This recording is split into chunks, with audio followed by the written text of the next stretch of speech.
Samantha from Summer Tutorials here, and today I'm going to show you how to create a translucent lace cane and then turn that into some jewellery.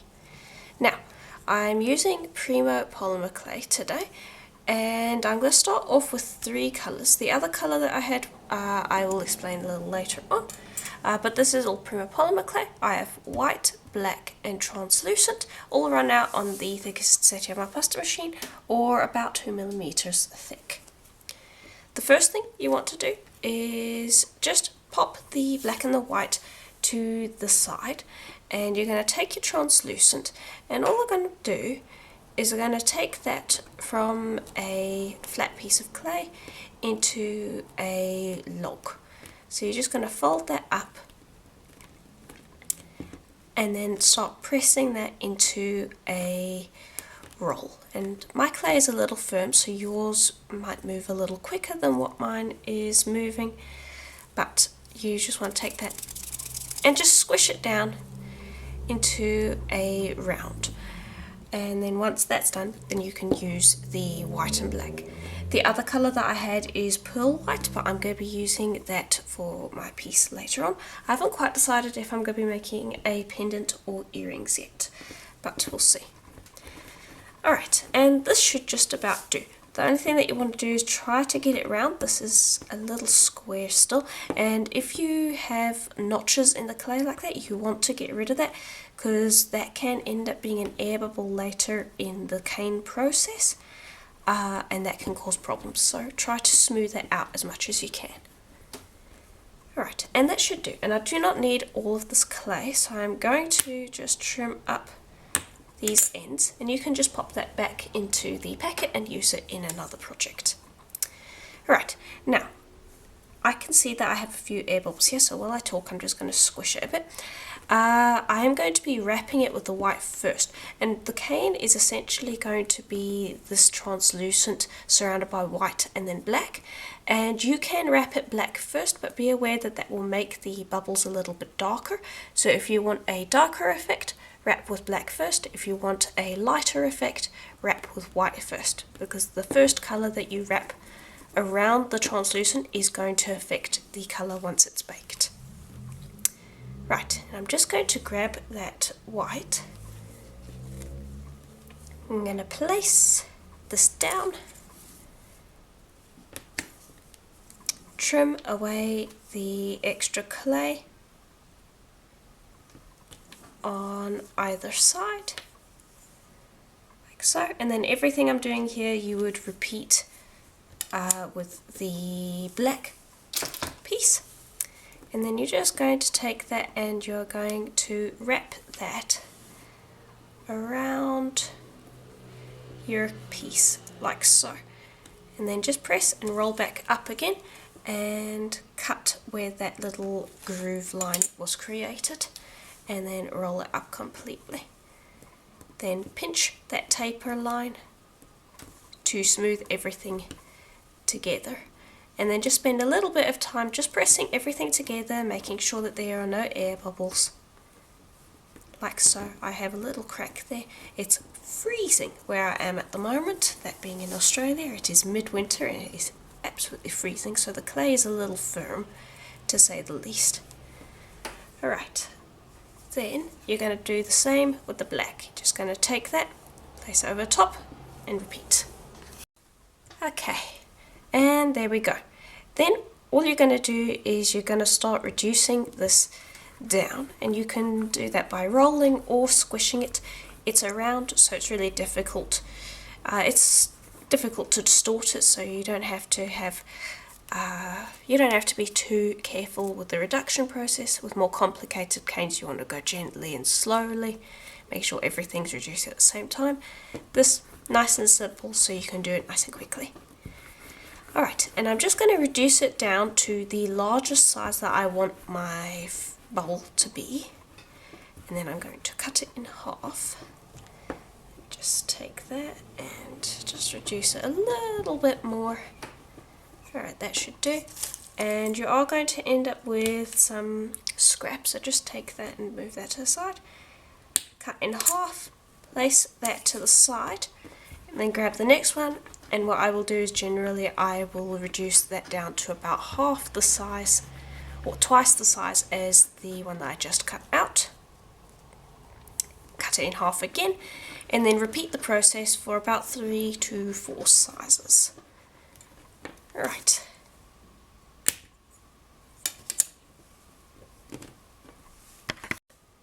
Okay, then once you've done that, you're going to take those pieces, and I like to just pop them up next to each other, like so.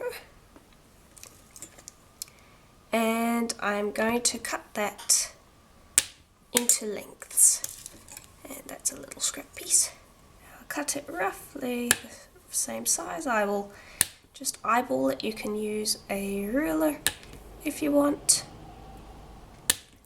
And then as for these little pieces, what I will do, if they're not the right size, I'll just take them and reduce them a little bit, and they'll be a little different in terms of size compared to the others. But just get them all about the same length as one another. Okay, then you're just going to grab that, and I'll actually just grab them as they are essentially and roll them up on each other. That generally is the easiest way to make it random. Grab that and just kind of start popping pieces together, again completely at random if possible. And then I'll take these extra pieces and just slot them in like so, and there we go. You've got the beginnings of your cane. And then I'm going to take that and I'm just going to start reducing that down in a either rectangle or square shape, something that has straight edges. I don't want to reduce it in a circle because I want to be able to cut slices from this and have it sit together without gaps in between. And this is going to distort the pieces. If you don't want the pieces to be distorted, then you can make the cane a little bigger and not reduce it at all. Just gently press everything together and then take a slice out. But that does use quite a bit of clay, so I tend to instead do it like this, and then it squishes everything together, and I quite like it. And I'll reduce this down to probably about twice the length that I had it originally. And you can use your roller. I like to use my palm because it actually makes the clay a little warmer. If you are in a hot environment and your clay is too squishy, then the roller can help cool it down. But if you're in a cold environment like I am right now, using your palm can make it nice and warm and help it reduce easier. Right, and that should just be about enough. I don't want the circles to be too small. I am going to put that to the side because it's quite soft at the moment, and you don't want to cut a cane when it's soft. So let it rest for about 15 minutes. Alright, and in the meantime I am going to prep my shapes, and I'm going to be making earrings. And I'm going to be using my dragon scale cutters, and I'm going to use one size larger than what I need. And I am going to cut out 2 pieces of pearl white because I think I'm going to go with earrings today. And I'm just going to cut that out, and I'm going one size larger so that I'll have plenty of space to cut out the next size down with the earrings. And that will make sense in a little bit. But let me just pop that to the side, and I'm going to bring over some gold leaf. Just need one. There we go. Alright, and what I'm going to do first is I'm actually only going to work with one at a time because it's very easy to get a mess going. Take that, and I want the metal leaf to sit right about here. And I'm going to bring this one over actually, and I'm going to try to get it about the same. So a mirror. There we go. And I just gently mark it with my blade, that way I'll be able to see. And then I'm going to grab the metal leaf. And I'm going to cut off part of it because I do not need all of it. So I'll just cut it while it's in its little piece of paper. And just bear with me for one moment. There we go. Okay, I'm just going to grab that and split it in half because again I don't need all of it. Put one piece to the side, grab that and lay that right down where I have the line and just burnish it, getting it to stick down, and the lace cane is going to go over the top of it, or bubble cane. Both are one and the same, and everything I'm doing with this one you would repeat with the other one, of course, and just take that and then you can use that metal leaf in other projects. Alright, and I've popped those to the side, and I'm going to bring over this little autumn leaf mold, and I've already made two, but I'm going to be making two little maple leaves here. And I'm just going to bring over that extra leaf that I had from before, and I'm just going to pop that generally in the mold's vicinity and pop the leaf down, and then really just work it with a leaf, or with a brush, excuse me. And what this does is it breaks it into teeny tiny little bits and coats the entirety of the mold, giving it a flaky gold dust. You could also use mica powder instead. This will give a more grainy effect, and personally I prefer this more, but mica powder works too. Alright, and there we go. Then you're just going to grab some black clay. Let me just grab that. There we go. And just take that and press it into a ball, like so. And then press that into the mold, and these maple leaves have a lot of teeny tiny little intricate pieces, so just give it a good press, and then you can see from the back, generally, roughly speaking, if you've got it, I find the stem is where I have the most trouble, and just press that in. And this is a bit of a messy process because of the leaf. Once you're done with this, you want to just kind of pop it into a sink of just lukewarm water with some dish soap and give it a good scrub with a nail brush, and that will clean the leaf right up. Okay, and the clay should pick up that metal leaf and give us a nice pattern. Alright, but before we do that, you've got to shave off the extra clay, so just take your blade and do that. And that's all good. Okay, and then when you're doing this, just be gentle. You want to kind of lift parts out of the mold, just loosen it, and then just gently curl it with your finger so that it's out of the mold. If it's giving you a lot of trouble, you can always bake it inside the mold. You can also place it in the freezer, and that will help out. But there we go, you can see how that looks. And I'll repeat with this one, the smaller ones are generally easier, and that just comes straight out. There we go. Place those to the side, and we'll use those in a little bit. Okay, and this is just about ready, so I am now going to take a slice from it, and I'll actually take it close to the middle so that I get the cleanest image. And there you can see how it looks. It's a nice little bubble cane. And then from there you want to take a slice that is as thin as you can get it, and that was not completely successful. Try to get it as thin as possible, because then we'll be able to see the metal leaf through it, and that was much better. And this takes practice. You could run it through the pasta machine, but I find that distorts the image, so if you can get the slice thin to begin with, that's always best. Okay, and just get a couple of slices because we're going to be making for both earrings, and then you can pick the best one from there. Okay, then let's just bring those little pieces that we prepared over, and I'm going to just smooth that down so it's stuck, and then grab the pieces that I think are the thinnest and place them down, And make sure that you cover the metal leaf completely. I would actually go over the top of the leaf a little bit just to make sure that it is completely sealed within the piece, like so. And then use the pieces that didn't turn out as well to fill in any areas of any areas it wasn't covered. Alright, and then you're going to repeat with the other one over here.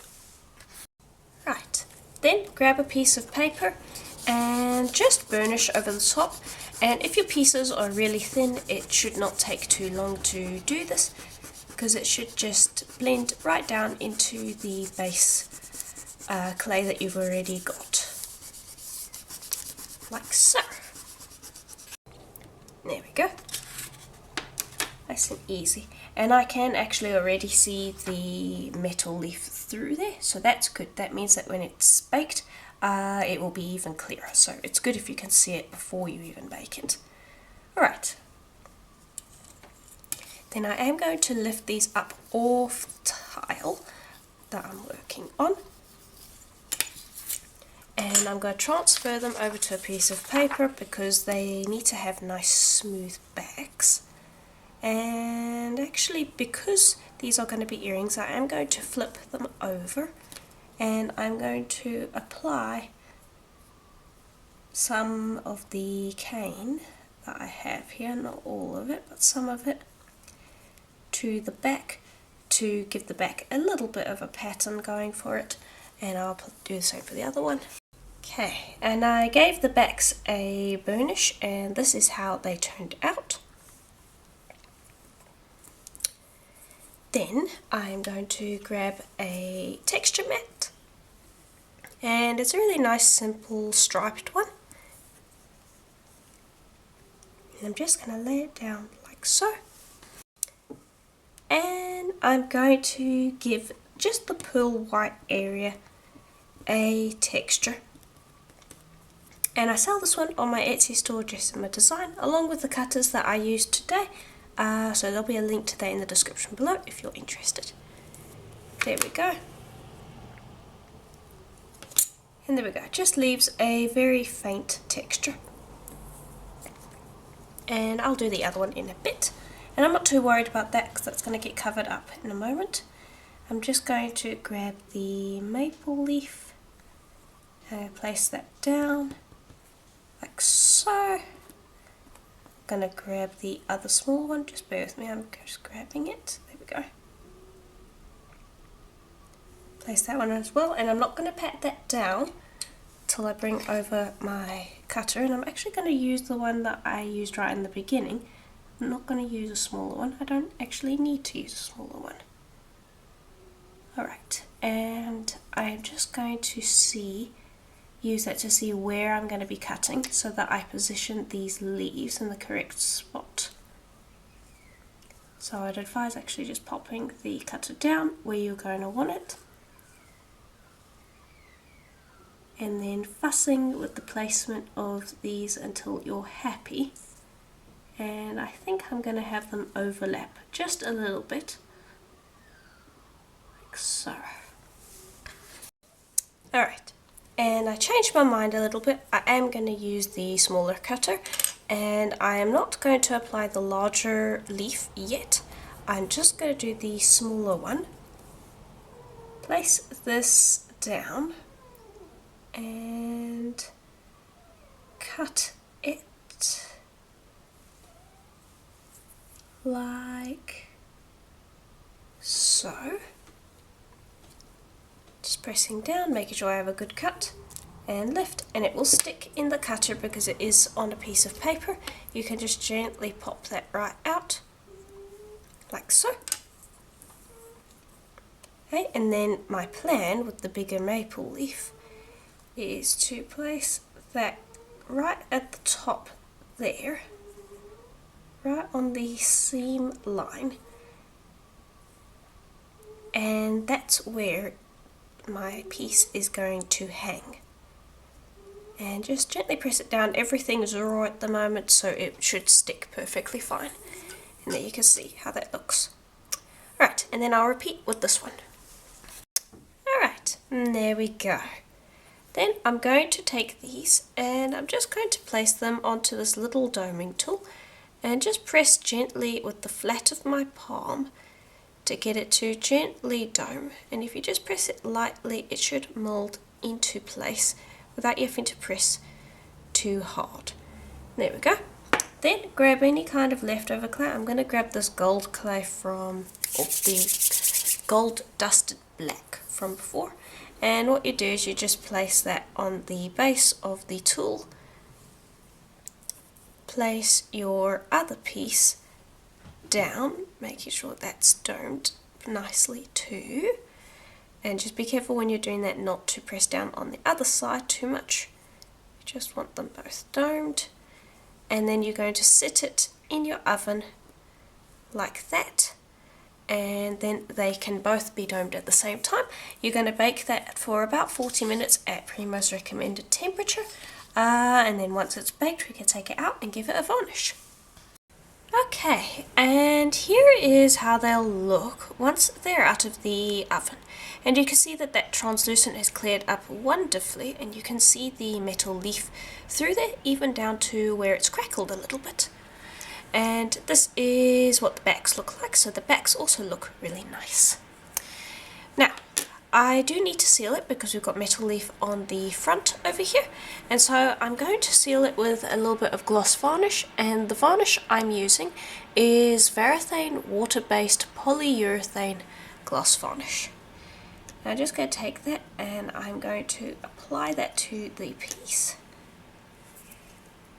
in a generous layer. I think I'm only going to do one layer, and make sure you apply that to the leaf as well. And then that generally takes between 15 minutes to an hour to dry, depending on your environment. If it's more hot, it's quicker. If it's cold, then it can take a little while to dry. But just give it the space to dry. And then you should have a nice shiny finish.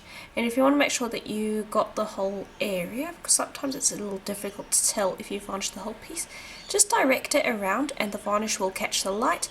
If you have any areas that aren't catching the light properly, likelihood is you didn't get the varnish in that spot. Alright, then I'll repeat with the other one and allow that to dry, and then I am going to turn it over and repeat on the other side. Okay. And here is how it should look once the varnish has dried. You can see that it will give it a nice shiny finish while preserving the texture on the maple leaves and the pearl white. Then I also gave the back a coat of varnish, and that will have also brought it up to a decent shine. Right, now all I need to do is drill the hole and assemble. And I've already marked out the hole just to save a little bit of time.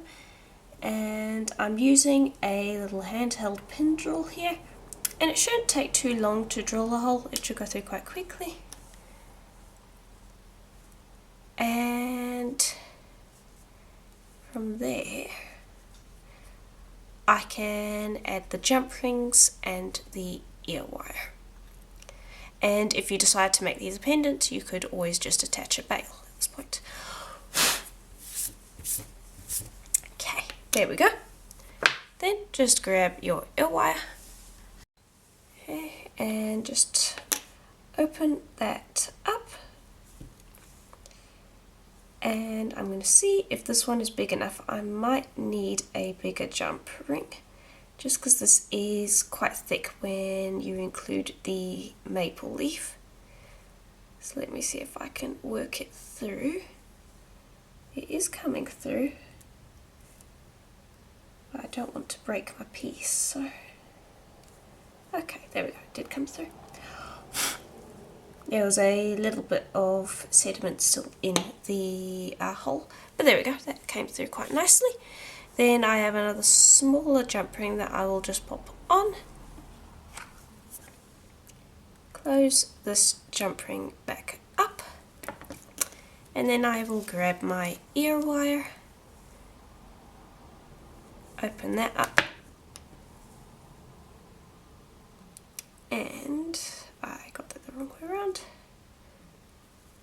attach that to the little jump ring, and that way that will have a lot of movement. And there we go, it's nice and simple, just like that. And I have already done the other one, so let me just bring that one over. And there we go. Those are the two pieces, and I think they turned out quite well. The metal leaf is very visible through the translucent clay, and the back ended up being quite nice, so that's an example of what you can do with the cane without the metal leaf. And this kind of cane, whether you call it a bubble or a lace cane, you can use it in a number of different projects, so play around with it and have some fun. Also, if you don't want the white or you don't want the black, you can always skip those colours. You can actually use any colour to wrap the translucent that you want, so you can play around with that as much as you want.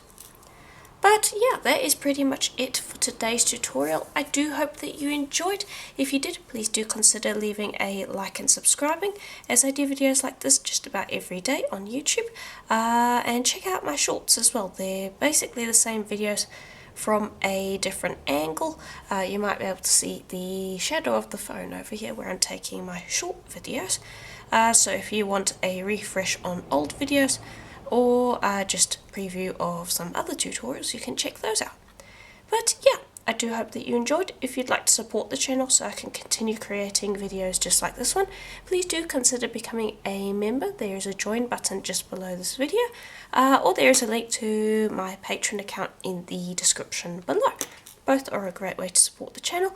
Another way to support it is to check out the Etsy store, where I sell things such as the mould and the cutters that I used in today's video. That is linked in the description below as well. But yeah, I do hope that you enjoyed the tutorial, and I will see you in the next one. Bye for now.